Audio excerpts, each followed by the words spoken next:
Começa agora Estudos das Obras de Emmanuel, um programa que estuda os textos do Espírito Emmanuel, psicografados por Francisco Cândido Xavier. Apresentação: Roberto Vitorino. Olá, amigo e amiga ouvinte. Olá você, seguidor nas nossas redes sociais. Estamos iniciando mais um estudo das mensagens do Espírito Emmanuel, psicografia de Chico Xavier, publicadas na coleção Fonte Viva, das edições da Federação Espírita Brasileira.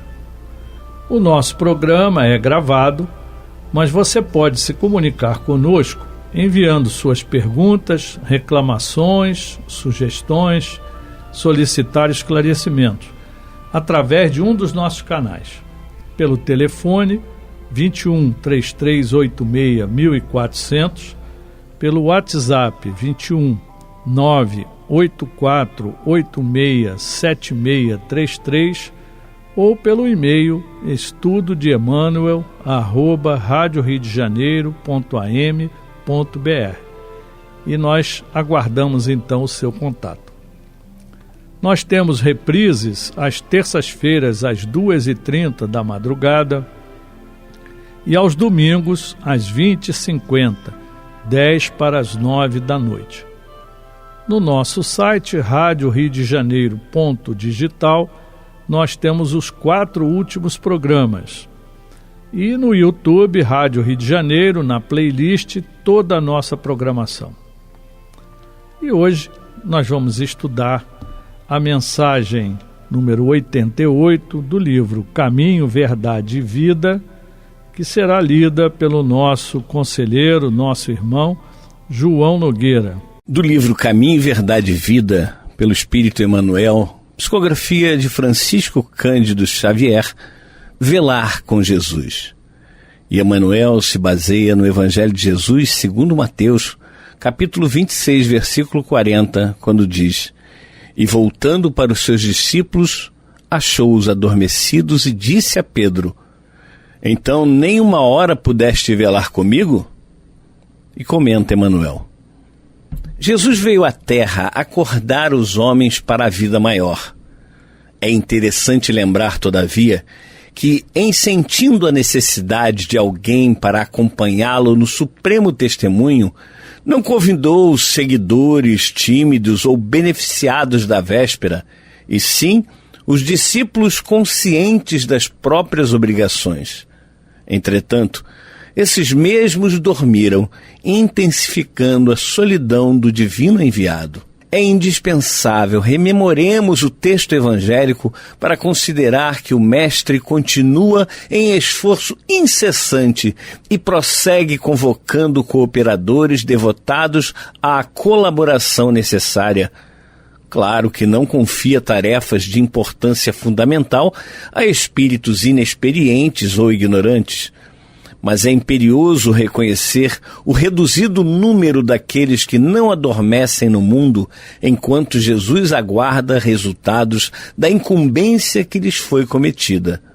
Olvidando o mandato de que são portadores, inquietam-se pela execução dos próprios desejos ao observarem em grande conta os dias rápidos que o corpo físico lhes oferece.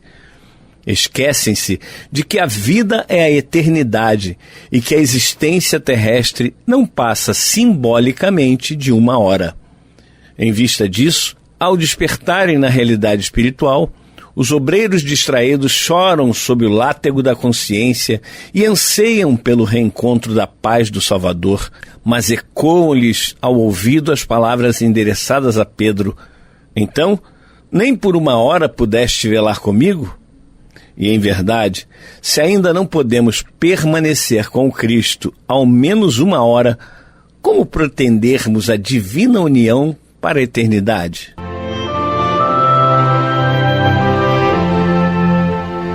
Mais uma página do Emmanuel nos fazendo refletir de uma maneira bastante profunda.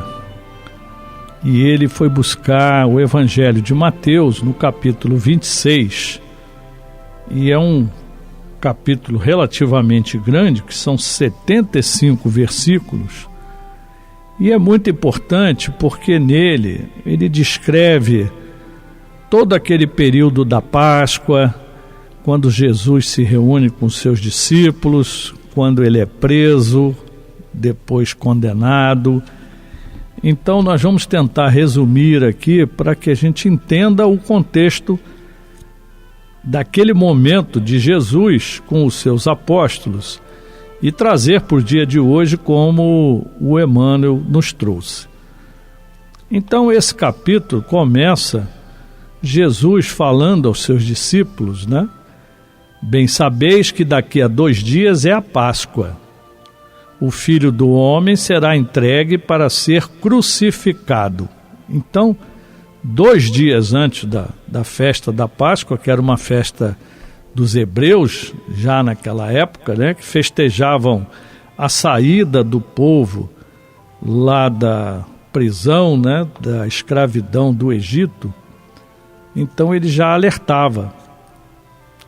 E logo em seguida, os príncipes dos sacerdotes, os escribas, os anciãos do povo, se reuniram na sala do sumo sacerdote, Caifás, né, e conversaram entre eles para prenderem Jesus com dolo, né, com intenção, e o matarem. Mas eles diziam ainda: não durante a festa, para que não haja alvoroço entre o povo. Então eles iam aguardar a festa da Páscoa para depois, então, poder realizar todo o seu intento, né? E nesse momento, nós vamos encontrar Jesus sendo recebido por uma irmã, e essa nossa irmã, já em Betânia, ela lava os pés, né, de Jesus, lava a cabeça de Jesus, colocando perfume, né, um unguento, né? E aí alguns irmãos dizem que foi Judas, né, reclamou porque aquele unguento era muito caro, aquela essência, né, e aquilo podia virar em dinheiro para ser dado aos pobres, né? E Jesus o adverte, né, dizendo que os pobres vão ter muito tempo para ser atendidos, né? E ele fala que ela está preparando ele para o seu próprio sepultamento, né? E aí Jesus nos diz: em verdade vos digo que onde quer que este evangelho for pregado em todo o mundo, também será referido o que ela fez para a memória sua. Então ela fez um ato tão bonito ali, tão importante, simbólico mesmo, e Jesus sempre aproveitando as oportunidades, e como ele disse, até hoje no Evangelho essa passagem é sempre lembrada. E Mateus registra aqui: então um dos 12, chamado Judas Iscariotes, foi ter com os príncipes dos sacerdotes e disse: que me quereis dar? Eu vô-lo entregarei. E eles lhe pesaram 30 moedas de prata. E aí ficou buscando a oportunidade, né? No primeiro dia da festa dos pães ázimos, que é exatamente o período da Páscoa, chegaram os discípulos junto de Jesus, dizendo: onde queres que façamos os preparativos para comeres a Páscoa? E aí Jesus diz: ide à cidade um certo homem e diz-lhe: o mestre diz, o meu tempo está próximo, em tua casa celebrarei a Páscoa com os meus discípulos. E os discípulos fizeram como Jesus lhe ordenara e prepararam a Páscoa. Chegando à tarde, assentou-se à mesa com os 12. E comendo com eles, Jesus diz: em verdade vos digo que um de vós me há de trair. E eles, entristecendo-se muito, começaram cada um a dizer-lhe: porventura sou eu, Senhor? E ele respondendo disse: o que põe comigo a mão no prato, esse me há de trair. Então ele estava se referindo ao que já estava escrito, né, de que seria traído, estava nas Escrituras, né? E respondendo Judas, o que o traíra, disse: porventura sou eu, Rabi? Ele disse: tu o disseste. E quando comiam, Jesus tomou o pão e, abençoando-o, partiu e deu aos discípulos e disse: tomai, comei, isto é o meu corpo. E tomando o cálice, dando graças, deu-lhe, dizendo: bebei deles todos. Porque isto é o meu sangue, o sangue do Novo Testamento, que é derramado por muitos para a remissão dos pecados. E digo-vos que desde agora não beberei deste fruto da vida até aquele dia em que beba de novo convosco no reino de meu Pai. E tendo cantado o hino, saíram para o Monte das Oliveiras. Jesus então lhes disse: todos vós esta noite vos escandalizareis em mim, porque está escrito: ferirei o pastor e as ovelhas do rebanho se dispersarão. Mas depois de eu ressuscitar, irei adiante de vós para a Galiléia. Mas Pedro, respondendo, disse-lhe: ainda que todos se escandalizem em ti, eu nunca me escandalizarei. Disse-lhe Jesus: em verdade te digo que nesta mesma noite, antes que o galo cante 3 vezes, me negarás. Disse-lhe Pedro: ainda que seja mister morrer contigo, não te negarei. E todos os discípulos disseram o mesmo. Aqui fica bem caracterizado para nós que todos que seguem Jesus entendem que vão suportar todas as dificuldades, que vamos vencer todas as dificuldades e que nós vamos estar com Jesus permanentemente. Mas nós sabemos, por experiência própria, que na hora realmente da prova definitiva, a maioria de nós ainda falha. Eu digo ainda porque nós ainda temos uma fé pequena, nós ainda temos medo, nós ainda não temos a confiança em Jesus que nós já poderíamos ter pelo que nós já conhecemos. Mas é normal, Jesus sabe disso. E é por isso que ele fala, né, com o Pedro, que Pedro vai falhar, ele já sabe disso, né?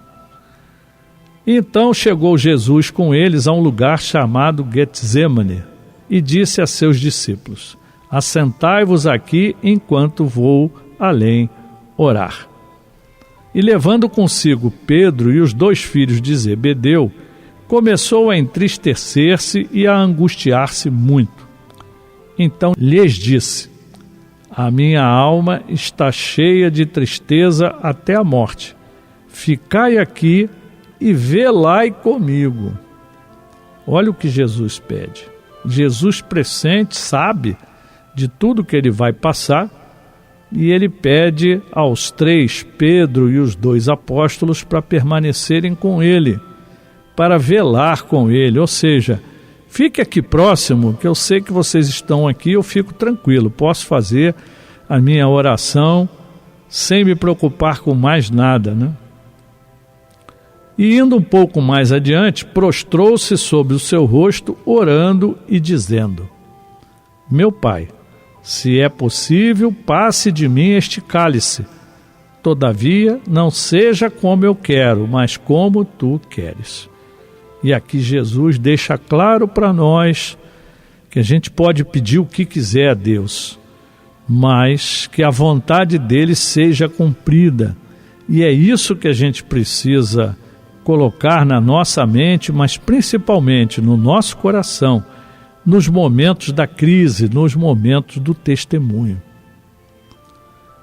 E voltando-se para os seus discípulos, achou-os adormecidos e disse a Pedro: então, nem uma hora pudeste velar comigo? E é esse versículo que Emmanuel nos traz para a nossa meditação, né? E Jesus complementa: vigiai e orai, para que não entreis em tentação. Então observem que constantemente nós vamos lembrar dessa palavra de Jesus: vigiai e orai para que não entreis em tentação. Se nós estivermos vigilantes, velando por cada um de nós, nós vamos perceber quando a tentação chegar, quando a dificuldade se apresentar, e aí nós vamos orando. E orar é nos mantermos permanentemente em comunicação com a espiritualidade maior, particularmente com Jesus, e aí realmente a gente vai resistir à tentação, porque ela virá sempre, pelas nossas fraquezas, pelas nossas ainda dívidas que temos, né, com os nossos irmãos, e eles vêm para nos cobrar, para nos alertar, para nos despertar, para que nos melhoremos, não? E Jesus complementa: na verdade, o espírito está pronto, mas a carne é fraca. E a carne fraca sempre foi usado, né, como um sinal de que a gente é fraco, então a carne, mas a carne é dominada pelo espírito. E Jesus falou: o espírito está pronto, o espírito é forte, é o espírito que domina a carne. Então, quando a gente fraqueja, nós estamos atendendo à carne, à matéria. Então nós temos que lembrar que o espírito é forte, ele tem que resistir à tentação. E para isso temos que vigiar e orar, permanentemente. E numa segunda vez, Jesus orou dizendo: Pai meu, se este cálice não pode passar de mim sem eu o beber, faça-se a tua vontade. Então, mais uma vez, ele pede ao Pai: se puder me aliviar, se puder me tirar desse sofrimento, me tira. Mas se não, seja feita a vossa vontade. E voltando-se, achou-os outra vez adormecidos, porque os seus olhos estavam pesados. Então os nossos irmãos, os apóstolos de Jesus, dormiram mais uma vez, não velaram. Jesus, deixando-os de novo, foi orar pela terceira vez, dizendo as mesmas palavras. Então chegou junto dos seus discípulos e disse: dormi agora e repousai. Eis que é chegada a hora e o Filho do Homem será entregue na mão dos pecadores. Levantai-vos, partamos. Eis que é chegado o que me trai. Estando ainda a falar, eis que chegou Judas, um dos 12, e com ele grande multidão com espadas e varapaus, enviado pelos príncipes dos sacerdotes e pelos anciãos do povo. E o que o traía tinha-lhes dado um sinal, dizendo: o que eu beijar é esse, prendei-o. E logo aproximando de Jesus, disse: eu te saúdo, Rabi, e beijou-o.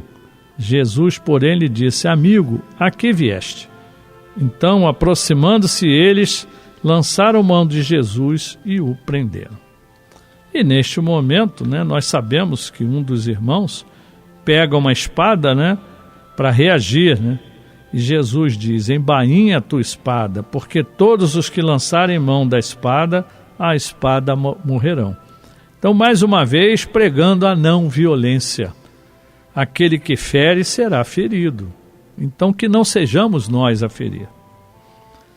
E Jesus complementa: ou pensas tu que eu não poderia agora orar a meu Pai e que ele não me daria mais de 12 legiões de anjos?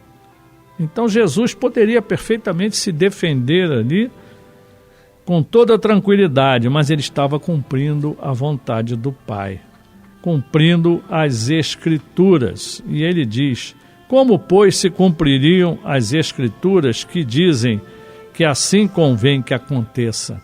Então Jesus estava cumprindo tudo que fora previsto.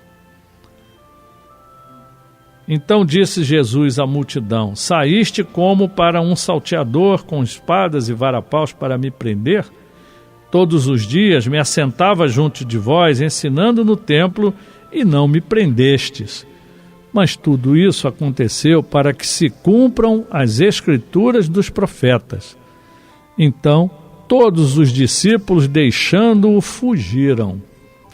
mais uma vez, os discípulos que acompanharam ele, estavam ali junto a ele, o deixaram só.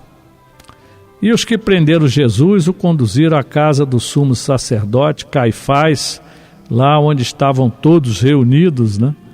E Pedro seguiu de longe até o pátio do sumo sacerdote e, entrando, assentou-se entre os criados para ver o fim. Então Pedro entrou, mas não se deixou apresentar, né? Jesus guardava silêncio, né? Então há o julgamento de Jesus ali, e num determinado momento uma criada disse para Pedro: tu também estavas com Jesus, o Galileu. Pedro negou diante de todos: não sei o que dizes. E saindo para o vestíbulo, outra criada o viu e disse aos que ali estavam: este também estava com Jesus, o Nazareno. E ele negou outra vez com juramento: não conheço tal pessoa. Daí a pouco, aproximando-se os que ali estavam, disseram a Pedro: verdadeiramente também tu és deles, pois a tua fala te denuncia. Então ele começou a praguejar e saiu dizendo: não conheço esse homem. E imediatamente o galo cantou. Pedro então se lembrou das palavras de Jesus: antes que o galo cante 3 vezes, você me negarás. E saindo dali chorou amargamente. Então, velar com Jesus não é fácil, porque na hora do testemunho, se Pedro falhou, nós vamos falhar também, muitas vezes. Então o Emmanuel nos lembra, né? Jesus veio à Terra acordar os homens para a vida maior.